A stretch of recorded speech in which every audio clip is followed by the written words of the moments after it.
MES College of Engineering and Technology Kunnakkara, APJ Abdul Kalam technological യൂണിവേഴ്സിറ്റിയുടെ കീഴിലുള്ള AICTE അംഗീകാരമുള്ള എറണാകുളം ജില്ലയിലെ MESന്റെ പ്രമുഖ സ്ഥാപനത്തിൽ 2024 വർഷത്തെ പ്രവേശന നടപടികൾ ആരംഭിച്ചിരിക്കുന്നു. ISO 9001:2050 അംഗീകാരമുള്ള ഈ സ്ഥാപനത്തിലെ പ്രമുഖ ബിടെക് കോഴ്സുകളായ civil engineering, mechanical engineering, computer science and engineering, artificial intelligence and data science, electronics and communication എന്നീ ബ്രാഞ്ചുകളിലേക്കാണ് പ്രവേശനം.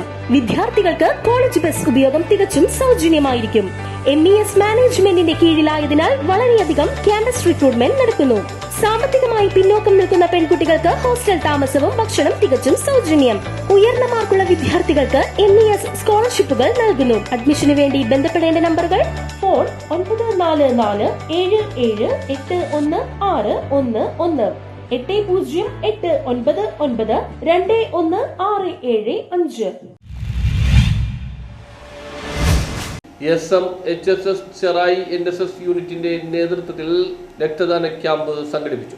SMHSS ചെറായി NSS യൂണിറ്റിന്റെയും ലൂർദ് ഹോസ്പിറ്റൽ ബ്ലഡ് സെന്ററിന്റെയും സംയുക്താഭിമുഖ്യത്തിൽ ഗൗരീശ്വരം കല്യാണ മണ്ഡപത്തിൽ വെച്ച് ജീവദ്യുതി പോൾ ബ്ലഡ് രക്തദാന ക്യാമ്പ് സംഘടിപ്പിച്ചു. PTA പ്രസിഡന്റ് ബിനോദ് ഡിവൈസിന്റെ അധ്യക്ഷത വഹിച്ച യോഗത്തിൽ NSS programme officer doctor KP Praseeja സ്വാഗതം പറഞ്ഞു. VV സഭ ട്രഷറർ റെജി ഓടശ്ശേരി രക്തദാന ക്യാമ്പ് ഉദ്ഘാടനം ചെയ്തു. Paravur excise preventive officer TX Dixon രക്തദാന സന്ദേശം നൽകി. 64 തവണ രക്തദാനം നടത്തുകയും 17 പ്രാവശ്യം പ്ലേറ്റ്ലെറ്റ് നൽകുകയും ചെയ്ത ടിക്സനെ വാർഡ് മെമ്പർ ഉഷ സോമൻ പൊന്നാടി അണിയിച്ച് ആദരിച്ചു. Principal CK Geetha, Lourdes hospital blood bank coordinator sister Jolsna എന്നിവർ ആശംസകൾ നേർന്നു. അസിസ്റ്റന്റ് പ്രോഗ്രാം ഓഫീസർമാരായ സിമിലി മാത്യു, PV ബിന്ദു എന്നിവർ പ്രസംഗിച്ചു. രക്തദാനം നടത്തിയ സന്നദ്ധ രക്തദാതാക്കൾക്ക് NSS വളണ്ടിയർ വൈഷ്ണവി നന്ദി പറഞ്ഞു. +2 വിഭാഗത്തിൻ്റെ NSSം ലൂർദ് ഹോസ്പിറ്റലുമായി സഹകരിച്ചിട്ട് ഇന്ന് നടത്തിയ രക്തദാനം മഹാദാനം എന്ന ക്യാമ്പ് ഇന്ന് NSS വളണ്ടിയർമാരും വളരെയധികം രക്തം ദാനം നൽകാനായിട്ട്, കാരണം ഇതിൻ്റെ മഹത്വം അറിഞ്ഞ കുറേ വ്യക്തികളെ നമ്മൾക്ക് ഇന്ന് ഇതിനകത്ത് പങ്കെടുപ്പിക്കാൻ പറ്റി.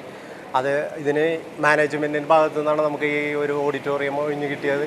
അതിനുള്ള നന്ദിയും, കൂടാതെ ഇതിനകത്ത് വന്നിട്ട് നമ്മളുടെ കുട്ടികൾക്ക് ഈ 18 വയസ്സ് കഴിഞ്ഞാലേ രക്തം ദാനം ചെയ്യാൻ പറ്റുള്ളൂ എന്ന് പറഞ്ഞു. അപ്പോൾ അടുത്ത ഇതിനകത്തേക്ക് വരുന്ന ഈ പിള്ളേരാണ് നമ്മളുടെ ഇപ്പോൾ +1 ആയാലും +2 ആയാലും. അപ്പോൾ അവർക്ക് നമ്മളെ അതിനെക്കുറിച്ച് ഒരു ക്ലാസ്. News bureau, Paravur.